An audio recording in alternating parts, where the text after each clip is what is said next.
Oh, good morning. Hello, my friends. Happy Friday.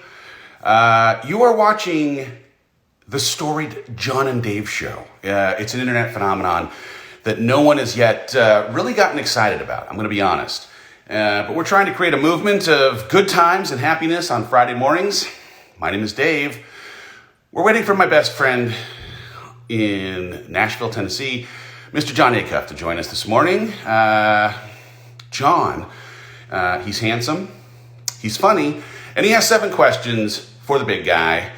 What's up, Steph? Shout out from Chicago. Good morning. Good morning to everyone.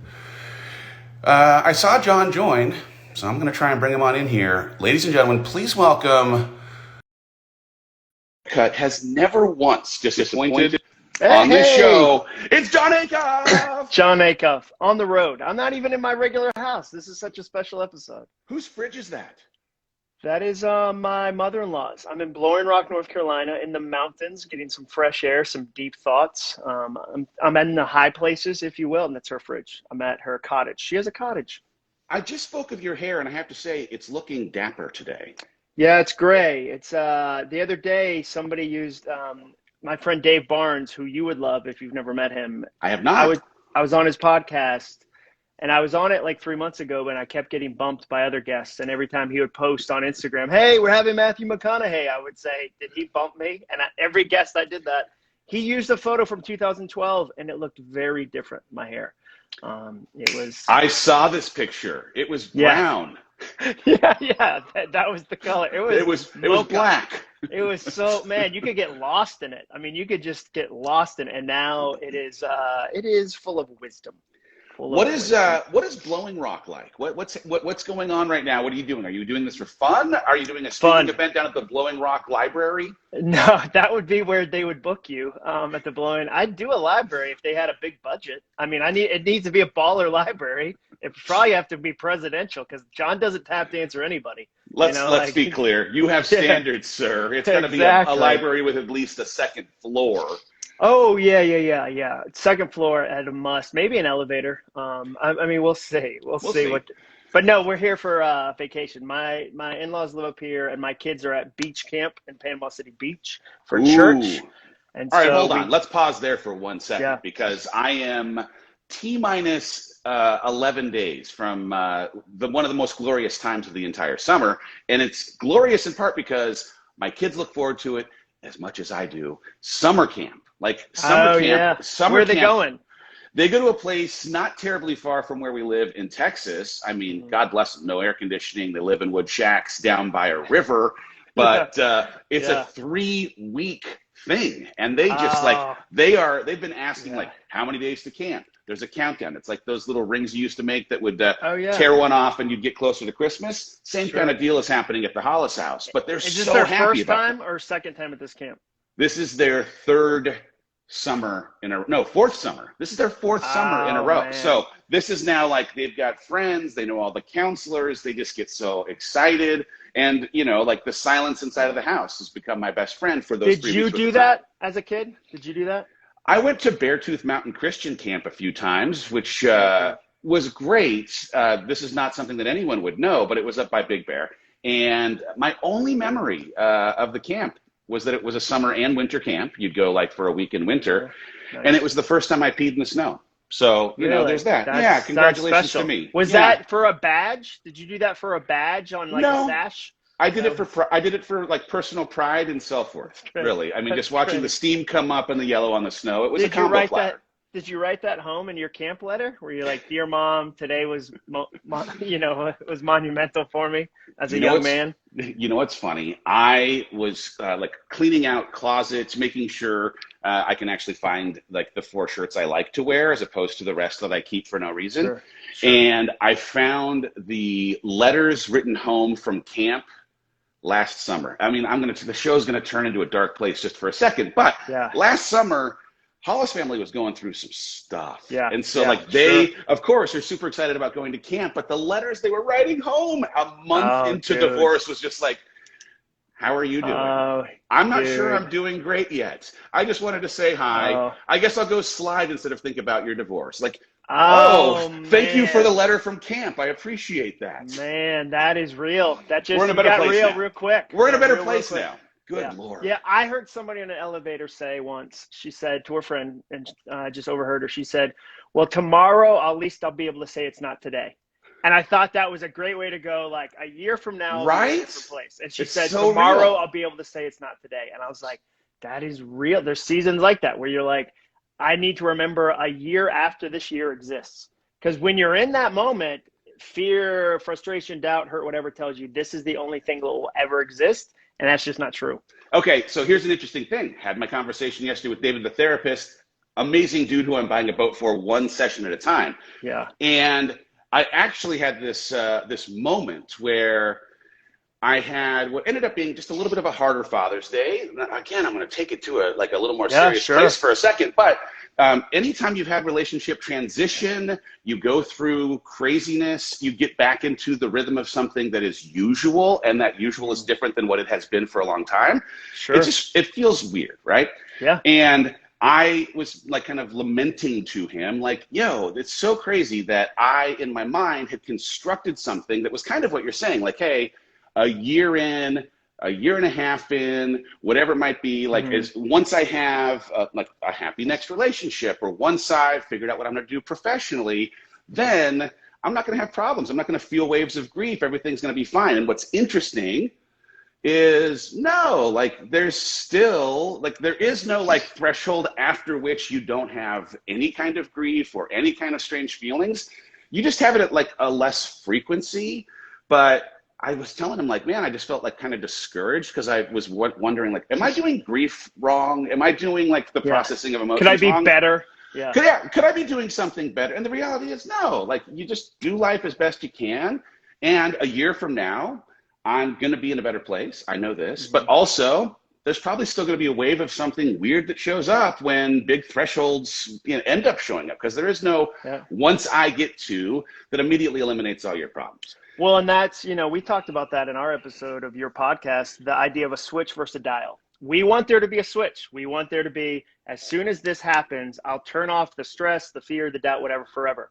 And you try the thing for a week and it works. You try yoga and it works for a week. You try mindfulness, whatever. But then guess what? You're human and life gets loud and stressful later. So it's about going, okay, wow, I'm at an 11. How do I dial it down? Because a year from now, it won't be perfect. At one of your kids' weddings, that's a threshold, dude. That one's coming. At high school graduation, I'm about to face it. That's a threshold. But when that dial gets loud, you get to go, okay, I have new tools that I can do this with. Like I can't, because that's the other thing. A year from now, Mr. Dave Hollis has 3 more tools that he's developed emotionally to go, oh yeah, this divorce thing isn't magically fixed a year from now. It's not, because that's not how divorce works. But I have some new tools. I have some new friends. I have some, and that's what's, for me, really fun, which actually is a really good segue, oddly enough, into the first question. Question number 1. Ladies and gentlemen, please. What's your favorite chapter of your new book? So you just did the big Built Through Courage. Like you just had the like cool wave video. Like you've got a new book. People can pre-order it right now, correct? Pre-orders are open. Yeah. What's your favorite chapter? I have a chapter at the very beginning where I'm talking about perspective. Because I think, like, for me, at the very beginning of this book, I'm talking about this journey that everyone is taking in becoming who they hope to become. And that at the beginning of a journey, it can feel daunting to think about how much more time, like how long is a year or whatever it might end up being. And that sometimes the gift of perspective that is afforded to you by someone who is already a year in or 5 years in or 99 years in, as it turns out in this chapter with my grandma Lee, it's just such a gift to be able to see things through the lens of somebody who has the perspective of a life more lived or more experienced in the thing you're trying to figure out.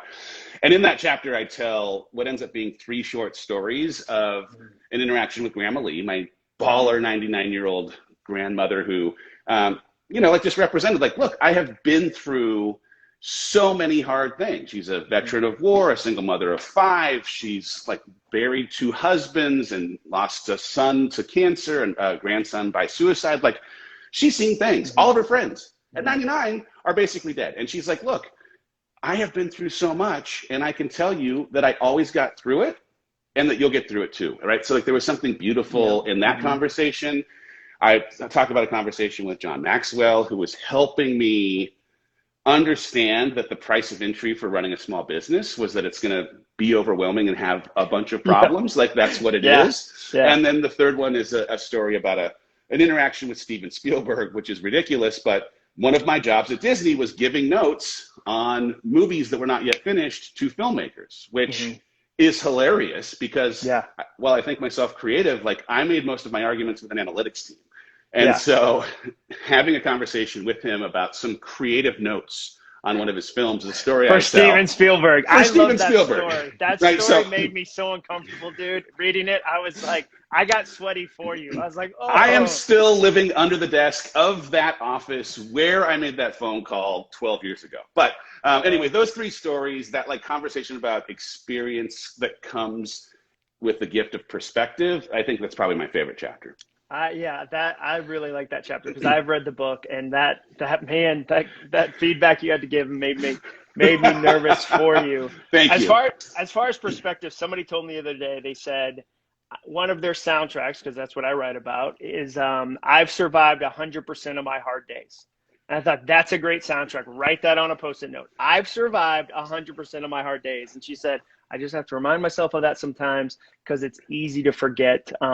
So now with no shift whatsoever, from serious to, some would say silly, question 2 is, do you think we've gone too far with how much stuff we've put in Oreos?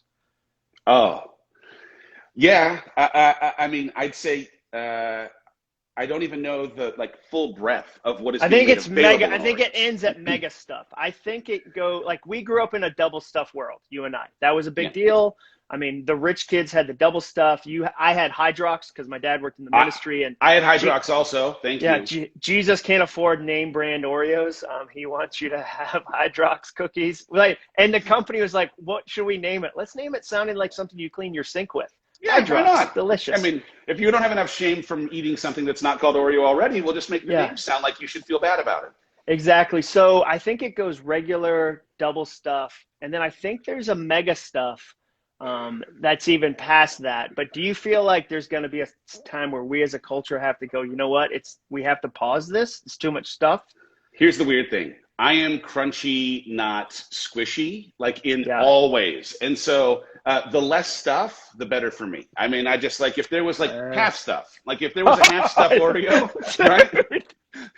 That's called a cracker. That's called a cracker, what you're describing. By the way, that is the thing. I'm into crackers, not like, if someone was like, hey, you know what I got? A bunch of grandma's cookies over at the old 7-Eleven. I'd be like, throw them in the garbage because those are soft. Like, not interested. No, dude. Chips Ahoy. I hated Chips Ahoy because it was so crunchy.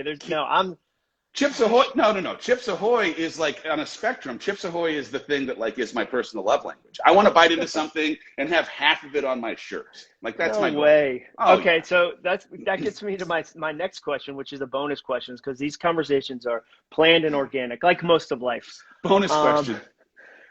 Crunchy or creamy peanut butter? I feel like I know the answer. Creamy. You just spent the last 3 minutes telling me how you love crunch. I know, but the thing is, when you bite into peanut butter, no one wants to have anything like texturally added to it. I agree. It's like gravel. It's gravel. No. Why? The thing is, like, I am always shocked because this is one of those, like, there are people who just love dark chocolate. And I'm like, were you raised in a home run by wolves? I don't understand. Like, why do you like dark chocolate? It doesn't make sense to me. You could always just have milk chocolate and be happy. Yeah. But the same thing exists here. Some people like life to be hard. They like some people love crunchy peanut butter, and I want to hug them and ask them who did it. Like, what was the source of this pain? Oh, it's terrible. It's gross. Terrible. Okay, next question. Would you, or maybe you already have, skydive? Oh, I've talked about this. I am interested in doing it. I have not, and I'm interested in doing it because I am terrified of heights. Like, my dad, as I was growing up, was in construction, had a little like family construction business. I have no skill. We talked about this when I'm going to now one day build a little table. But my summers were like him trying to convince me to take the 6 steps up a ladder to help like move shingles from one side of the roof to the other. And I still get sweats in the middle of the night thinking about the 7th step of like getting off the ladder onto the roof. And so I have no interest in jumping out of a plane, but I am in a season, I'm like truly like, I've never in my entire life been in like a space where I am in a season of yes. I'm like saying yes to things that I've never said yes to before. And I'm trying things that I've never tried before. I'm doing some fitness stuff right now that goes wildly beyond what I have ever tried in my entire life. And it is making me feel so rad because I'm like, oh, at 46, you can actually feel stronger and have more energy and like have pride for the like way that your work is actually showing up in the way a shirt fits or whatever it might be. But jumping out of a plane kind of fits that bill because like I am just saying yes to literally anything that anyone throws out in the world of like adventure and challenging fear. Yeah, for me, it's a no-go. Like if no-go. No, I'm not necessarily afraid of heights. Like I'll go do, like I love to ski. I love to like, but yeah, jumping out of a plane, if a kid of mine was like, Dad, it would mean the world to me if on my 18th birthday we got to do that together, I'd say, I love you, but that's also still a no. Like that's how strongly I feel about it. Yeah. So can I ask, because like this is so crazy, but like math is like, this is like, I was trying to be funny, but it's not going to play. Like statistics and math for me are a thing that always neutralize like irrational fear. And so if I can understand like, oh, how many skydiving deaths were there out of how many skydiving attempts relative to how many car accidents there were and how many people were driving. And you're like, oh, wow, like maybe it's safer to jump out of planes than it is to drive to Walmart and pick up some Hydrox, like, like whatever, right? Does that help you with the fear? Like would you be standing like in a plane with a stranger named Hutch? His first name is Hutch. That's what he does for a living is he skydives. And you're like, I like this guy. He's got cool tattoos and he looks like he's from Point Break. I'm now attached to this human that I met this morning. We're about to dive and you're going to run the math. Like, will that help you? It helps a little bit. Here's the thing. But in this season, it helps because I am coming out of something where I thought with 100% certainty I could predict what my entire life was going to look like. And then when things don't turn out the way that you would have hoped, it's a permission slip to say, oh, you have no control. It was always an illusion. The things that are going to happen in some ways are going to happen. Yep, you can manufacture and like put your thumb on the scale a little bit to like tilt the odds. But really, I can't control what's going to happen. I could drive to Starbucks later on today, knock on wood, and something bad could happen. Same thing could happen jumping out of a plane. I want to like be able to like, I just want the picture of just like, that. No, but you and I are funny because we both think the same way. And I immediately start going, what's the Instagram caption going to be? How do we, is that on YouTube? Do we send it out? Like, how do I turn that into a PDF somehow? How is that a speech? I could see me, I would do it for that too. If somebody is like, you'll get amazing content out of this, maybe I'd be like, but speaking of Starbucks, I actually wrote down a question about Starbucks. I'm curious, what's the fanciest thing you do at a restaurant or at a coffee shop? And I mean that because like some people order their coffee by temperature. They'll be like, I need it to be 140 degrees because they have very refined mouths that can tell the difference between 140 and 138. They're very refined. When you're at a restaurant and you do something that some might say is a little bit difficult, like what are you switching out? What are you saying? Can you ask the chef if he has rounder ice? Like, do you have anything like that? There is not going to be a fun answer here because I am the person after, Heidi's order is, I'd like iced coffee with 1 pump of mocha, no classic, and a side of heavy cream with a straw. Like there's a whole host of things. And I just say, can I get a black coffee? And then you leave. Can I just get a black coffee? Right. Yeah. Like I'm very, very simple. And actually the other day, accidentally, I got somebody else's coffee, right? Like they handed me the coffee. I was in the drive-through line. So I didn't like actively participate in theft. I just took a coffee that was handed to me by a barista in my car and I drove. And I was now 0.4 miles away from said Starbucks. I took a sip and I was like, oh, what is this? Now it turns out it was delicious. I mean, it was just straight delicious. Someone named Todd is missing just desperately delicious coffee. And I realized, oh, there are other things you can do to coffee to actually make it even tastier than just black coffee. And I drank that coffee and the next day I went back and I got a black coffee. Because I'm just like, if it ain't broke, why exactly. Yeah, I drank somebody else's coffee at a coffee shop. So they in yelled front out, of them? not on purpose. They yelled out what I had ordered, or I thought I had ordered. I grabbed it off the counter. I sat down. 5 minutes later, the barista came over and took it back from me. She was like, "This isn't your coffee." And I was like, "Oh, sorry." And she took it back. Like, I guess what are they going to do with it? She's going to throw it away, but I think she just wanted to let me know, like, "Hey, dummy, we know what you did." And I went like, and there was only like 4 tables. It was one of those coffee shops where you can't have a real conversation because you're constantly whispering. You know those shops where you're like, Then my therapist said, "Hey, you should try to be kinder to yourself." And then you have to go back. Like, it was one of those shops. So it was very obvious which person had done that thing. And that was embarrassing for me. It was like, but not the most embarrassing thing I've done recently. Have you ever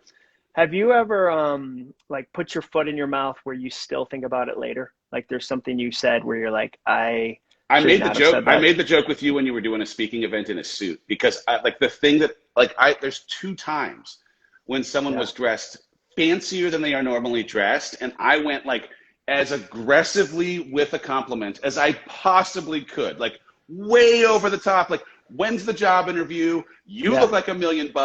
What is actually going on here? I like this version of you. And they were like, I'm going to a funeral at 2 p.m. And I was like, okay, I will send you prayers for peace, and I'm going to be under my desk if you need me. Like, just the worst. Yeah, I think mine was, didn't I tell you I ruined somebody's surprise party by telling them that I told the husband there was a surprise party for him by accident. And when I walked in that night, they stopped the music, and this is an exaggeration. And they said, the wife said, "This is John Acuff. He's the one who ruined the party." And I was like, "Hey, everybody!" Like, that was probably one of my worst. Okay, next question: would you be willing to go back a second or possibly even a third time to get a Costco sample if you knew they were judging you like a little bit? Like 100%. Not only would I have no shame in the sample game. Because they're back. They're back. I have no shame in the sample game. If I have had a delicious little mini pizza bite, and I'm like 2 aisles away, I'll be like, oh, hold on real quick. I think I saw something over here. I'm gonna go back and get me another pizza bite. And they're like, pretend you've never seen it before? Do you act like Nope. I'm like you don't go, "Oh, what is this new item? I've never had a pizza bite." I become Shelly's best friend. Like, "Oh, Shelly, it's the big guy coming on back for another pizza bite." That is so fun. Dude, I feel the same way. Like, if I'm at Hertz, I'm trying to become that person's best friend because I feel like they got an upgrade somewhere. They got a slightly better upgrade. That couple of jokes, hey, what's going on in the Hertz counter? Like, I actually had a conversation one time when I was enjoying a sample for like the 3rd time, where I was like, "Look, I will walk around this store and send people over to you. I'm going to help you sell all of these delicious snacks, but I'm going to need a little something on the side. I'm going to need you to keep on feeding the big guy because I am here for a while. We got to get this. We got to just keep it coming." Dude, you became a Costco affiliate. You were doing affiliate marketing. Like, you were like, swipe up here for these pizza bites. Come on. Exactly. That is so funny because they're back. And I actually did that yesterday. We were at a restaurant. It was crowded. There were no tables. And so I was like, I'm going to chat up the lady running the front desk, see and her name was Annie. She owns a restaurant. She was like, kind of like the soup Nazi, like real strict to the point, like somebody called up. She was like, "Hold on." And they were trying to get a table. And I could tell that they asked, "Can I bring a dog?" And she said, "Nope, 1 dog bite too many." Boop. And I was like, that is like, I've never heard that. Her go like, "Yeah, no, boop. It's a restaurant. Dogs bite." Boop. And I was like, boop. She doesn't play around. And so I was like, "Hey, that was really cool what you said about the," like, "You know what? We got a table. A table." So I'm a fan. So, okay, last question, because I want to bring us back to what's going on, because books don't happen every year. You and I are not like, we don't release 4 books a year. We're not like, "Oh, hey, here's my 15th book this year." It's a big deal to release a book. Where do people need to go? If, I go pre-order it at Amazon, I know you got cool stuff. Like, where am I going? Well, I launched a website yesterday. First time in my entire life that I've had a website of my own. That was a pretty cool thing in and of itself. It's a bizarre thing, I'll tell you that much. But I put MrDaveHollis.com up on the interwebs, and there's info about the book. So if you're interested in hey, what is Built Through Courage like, or any of that, you can go there and you can buy the book in real time from any retailer. So if you want to support the big guy, man, I would appreciate that. Check that out. Yep. And then we will be, for like the 13 weeks leading to release, like it's about 90 days, we're going to do a 90-day community challenge where each week we're going to have a different theme and talk about things. We're going to invite people into a little private Facebook group, and we're going to have some coaching that ends up being free. We're going to give some courses away over time. We're going to have some giveaways. All that stuff is going to happen through the site. You'll end up dropping your email in once you've pre-ordered with proof of purchase, and then we're going to just like love on you for like 3 months worth of time until we get there. But I'm super excited. Yeah, super excited. You should be. I saw this. I mean, like, this is a like humble brag, but the book cracked the top 100 on Amazon yesterday. So, which is impossible in a pre-release. The power of this community. I'm so grateful to everyone. Thank you so much. It's like a ridiculous thing that a book that comes out in October would do that. That never happens. It means so much to me. So thank you. That never happens. That's awesome. Cool. Thanks, dude. Very cool. Well, awesome, dude. Well, we'll keep doing questions. I'm going to keep talking about the book because it's a big, exciting thing. 13-week lead up.